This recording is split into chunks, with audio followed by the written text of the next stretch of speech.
ত্রিনয়নকে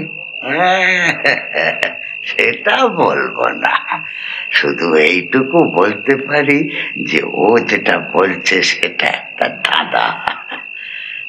না, এই ভিডিওটা ফেলুদার গোয়েন্দাগিরি নিয়ে নয়, তবে এই ভিডিওর মাধ্যমে পিনিয়াল গ্ল্যান্ড সম্পর্কিত দুটি খুব প্রচলিত ধাঁধা আমরা সলভ করার চেষ্টা করব।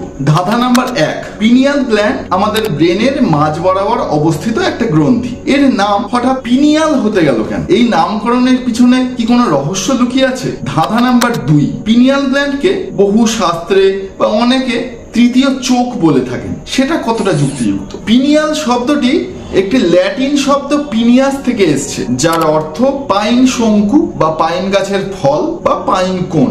ইতিহাসের অক্ষরের পরতে পরতে এই পাইন কোন বা পাইন শঙ্কুর নাম বারবার আমরা পাই। পৃথিবীর আদিমতম সভ্যতা থেকে আজকের দিন অবধি বিভিন্ন ধর্ম, শাস্ত্র, আধ্যাত্মিকতা, পুনর্জন্ম, সর্বোপরি মোক্ষ, এই সবকিছু বোঝাতেই পাইন কোনের উল্লেখ মেলে। আসুন একটু ইতিহাস নেড়ে ঘেটে দেখি। যীশুখ্রিস্টের জন্মের প্রায় 1200 বছর আগে মিশরের পুনর্জন্মের দেবতা অসিরিসের হাতে থাকতো এই পাইন কোন, আর তাকে পেঁচিয়ে থাকতো দুটো কুণ্ডলিনী সাপ।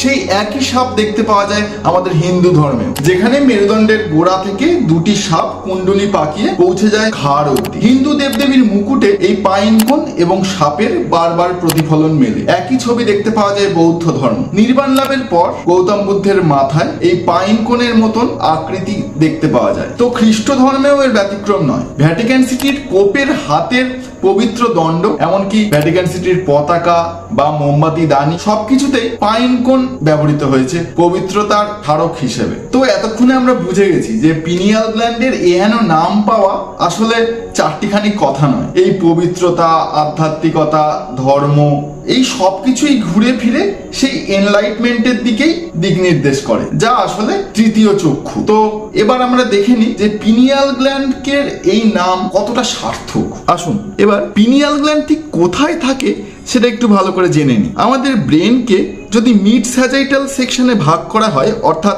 আড়াআড়ি ভাবে যদি আমরা এইভাবে ভাগ করি, তবে এটা হচ্ছে ব্রেনের সামনের দিক, এটা পিছনের দিক।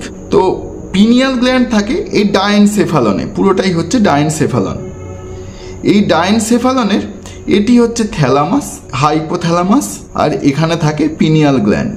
এটি একটি 150 গ্রাম ওজনের মটর দানার মতন ছোট্ট গোলাপি কমলা রঙের একটি গ্রন্থি। এই পিনিয়াল গ্ল্যান্ডের বিশেষ বৈশিষ্ট্য আছে যা অন্যদের থেকে আলাদা করে দেয়। যেমন ধরুন ব্রেনের এই সেরিব্রাল হেমিস্ফিয়ার, এই সেরিব্রাল হেমিস্ফিয়ার আসলে দুটো থাকে দুপাশে, আর সেরিবেলার হেমিস্ফিয়ার সেটাও দুটো, কিন্তু এই পিনিয়াল গ্ল্যান্ড সেটা এক এবং অদ্বিতীয়, ঠিক মাঝ বরাবর থাকে ব্রেনের এই জায়গাটা। এর কোনো ডান, বাম, লাল, হলুদ, গেরুয়া, সবুজ কিচ্ছু নেই। পিনিয়াল গ্ল্যান্ডের আরও একটা বিশেষ বৈশিষ্ট্য আছে, সেটা হলো পিনিয়াল গ্ল্যান্ড আমাদের ব্লাড ব্রেন ব্যারিয়ারের বাইরে থাকে। ব্রেনের এই বাকি যে পার্ট থাকে তার বেশিরভাগ অংশই ব্লাড ব্রেন ব্যারিয়ারের মধ্যে থাকে, মানে চট করে আমাদের মাথায় কোনো আঘাত লাগলে কোনো রক্ত সেটা ডিরেক্ট সেলের সংস্পর্শে আসবে না, কিছু বিশেষ পদ্ধতিতে তার নিউট্রিশন পৌঁছাবে ব্রেনের কোষে। কিন্তু পিনিয়াল গ্ল্যান্ড সেরকমটা নয়, তার কোনো বাউন্সার নেই, কোনো পুলিশ নেই, কিচ্ছু নেই, সে একা দাঁড়িয়ে আছে ব্লাড ব্রেন ব্যারিয়ারের বাইরে। হয়তো সেই কারণেই বিখ্যাত দার্শনিক রেনে দেকার্ত দাবি করেছিলেন যে পিনিয়াল গ্ল্যান্ড আসলে সিট ফর দ্য সোল, মানে আত্মার বসত বাড়ি, এই এত বিশেষ বৈশিষ্ট্য থাকার জন্য। না, পিনিয়াল গ্ল্যান্ড অনেক কাজ করে। তো এখন প্রশ্ন হলো যে পিনিয়াল গ্ল্যান্ডের আসল কাজ কি? পিনিয়াল গ্ল্যান্ড মেলাটোনিন নামক একটি বিশেষ ধরনের হরমোন নিঃসরণ করে, যা আসলে সেরোটোনিনের মানে সেরোটোনিনের প্রিকারসার বলা ভালো।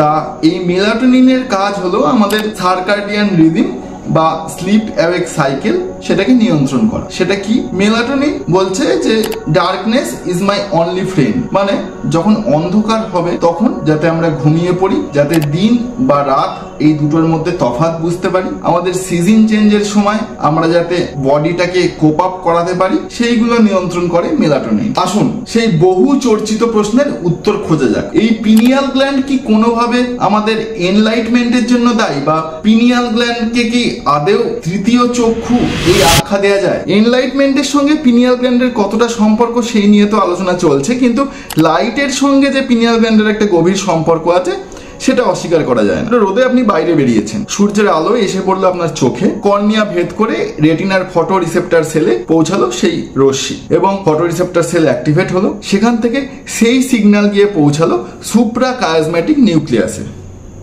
সেই সুপ্রা কায়াজম্যাটিক নিউক্লিয়াস থেকে প্যারাভেন্ট্রিকুলার নিউক্লিয়াস হয়ে আমাদের সুপিরিয়র সার্ভাইকাল গ্যাংলিয়নের মাধ্যমে আলটিমেটলি সিগন্যাল পৌঁছালো পিনিয়াল গ্ল্যান্ডে। সে ইনহিবিট করলো মেলাটোনিনের প্রোডাকশন, মানে মেলাটোনিনকে বললো এখন বাইরে প্রচুর রোদ, তোর কোনো কাজ নেই, তুই ঘরে বসে থাক, যখন রোদ কমবে আঁধার নামবে তখন তোর কাজ শুরু হবে। এরপর সেই মেলাটোনিন আমাদের স্লিপ অ্যাওয়েক সাইকেল বা সার্কাডিয়ান রিদিম এবং কিছুটা ইমোশনাল অ্যাসপেক্ট, যেহেতু সে সেরোটোনিনের প্রিকারসার, সেগুলো নিয়ন্ত্রণ করে। তাই বলে কি তাকে তৃতীয় চক্ষুর মতন এত বড় আখ্যা দেয়া যায়? আমার তো মনে হয় না। বরং আমার মনে হয় তৃতীয় চক্ষুর আখ্যা তাকেই দেয়া যায় যে কিনা আমাদের ভিজুয়াল হ্যালুসিনেশন বা ইমাজিনেশন এইগুলোকে কন্ট্রোল করে, বা এই বিভিন্ন রকমের সেন্সারি ইনপুট আমাদের দেখার জন্য সেগুলোকে যে প্রসেস করে, সেটা কে করে? সেটা হচ্ছে আমাদের ব্রেনের পিছনের দিকে থাকে অক্সিপিটাল কর্টেক্স,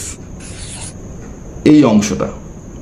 তাই তৃতীয় চোখ বললে পিনিয়াল গ্ল্যান্ডের যথেষ্ট অপমান করা হয় বলে আমার মনে হয়। তাই আমার পিনিয়াল গ্ল্যান্ডকে বেসিক্যালি একটু ওভাররেটেডই লাগে, বিশেষ করে নামকরণের দিক থেকে বা এই তৃতীয় চোখ এই এত বড় একটা উপাধি পাওয়ার দিক থেকে। আপনাদের কিছু মতামত থাকলে জানাবেন। ভালো থাকবেন।